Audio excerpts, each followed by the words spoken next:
Assalamualaikum warahmatullahi wabarakatuh. Nama saya Fatihillah Sultan Rizky dan di sini saya akan membawakan materi tentang resistensi difusi gas. Difusi merupakan proses perpindahan larutan dari adanya perbedaan gradien konsentrasi. Difusi ini terjadi dari konsentrasi tinggi ke konsentrasi rendah. Contoh dari difusi adalah misalkan kita memberikan pewarna makanan pada gelas yang berisi air. Contoh untuk larutan yang bisa mengalami difusi adalah uap air, kemudian karbon dioksida dan oksigen. Selanjutnya adalah osmosis. Osmosis ini merupakan pergerakan pelarut dari konsentrasi tinggi ke konsentrasi rendah. Perbedaannya dengan difusi, kalau osmosis yang bergerak adalah pelarutnya. Dan pada tanaman, osmosis terjadi melalui membran semi permeabel dan tujuannya untuk mencapai keseimbangan konsentrasi garam dalam larutan.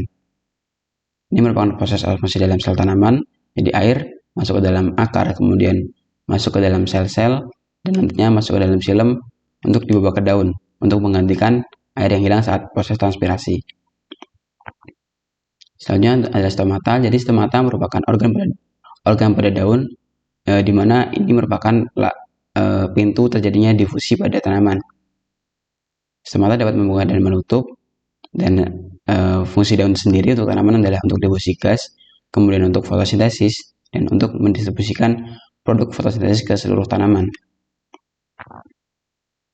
Difusi gas pada tanaman itu dipengaruhi oleh cahaya matahari, temperatur, tekanan kelembapan, angin atau laju angin, dan jenis daun atau jenis tanaman yang nantinya berpengaruh terhadap konduktansi dan resistensi.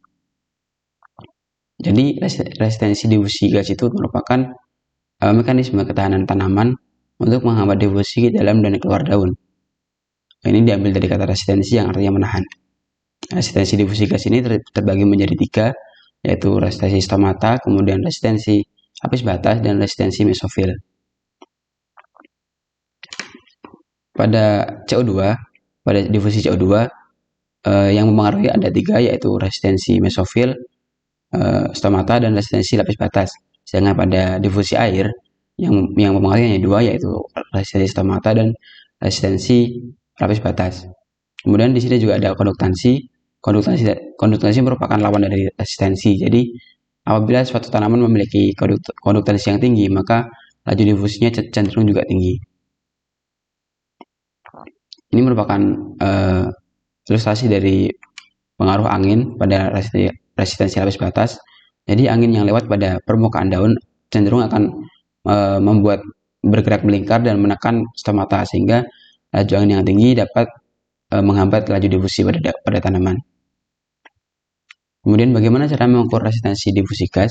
Kita biasanya menggunakan alat bernama porometer. Jadi alat ini nantinya akan mengukur flux transpirasional, yaitu dengan mengulangi perbedaan jumlah air dalam ruang stomata dan di lingkungan.